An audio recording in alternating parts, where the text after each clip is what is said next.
Here at the 62nd Munich Security Conference, open corridors and connectivity constitute one of the key subjects.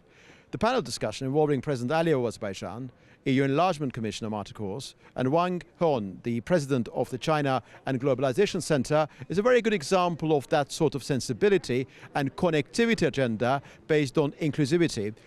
Naturally, there are a number of actors involved in the connectivity agenda pursued by Azerbaijan and Armenia, and by extension by Turkey and other actors in this region.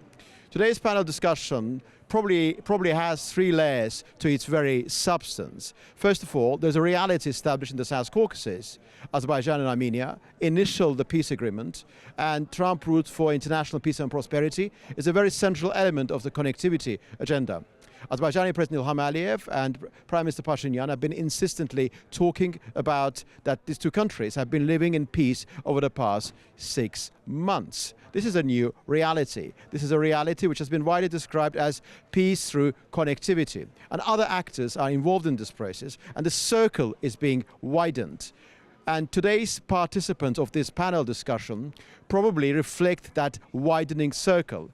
Well, presence of EU Enlargement Commissioner Martin Kors reflects on the EU's role within this process. Naturally, earlier, a few months ago, she suggested that there should be a coordination mechanism involving EU, Turkey, Azerbaijan and Armenia. This is a reflection of the reality established after August 2025. And naturally, Turkish-Armenian normalization is a very important part of this new reality.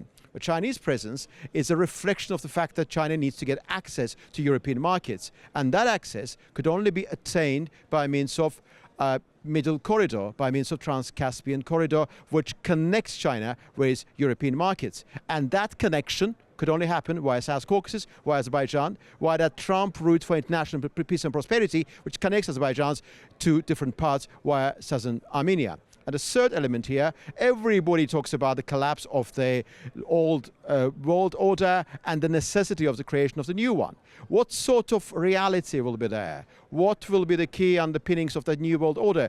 Yesterday, President Aliyev talked about Board of Peace as a potential element of that new reality. But there is another aspect to that growing, changing world order, and that could be peace through connectivity. Basically, open corridors, widening of this circle involving this connectivity agenda, inclusion of different actors from China to the United States could be at the very heart of what is yet to emerge. Well, that's all for now. Orkhan Amashov, A News.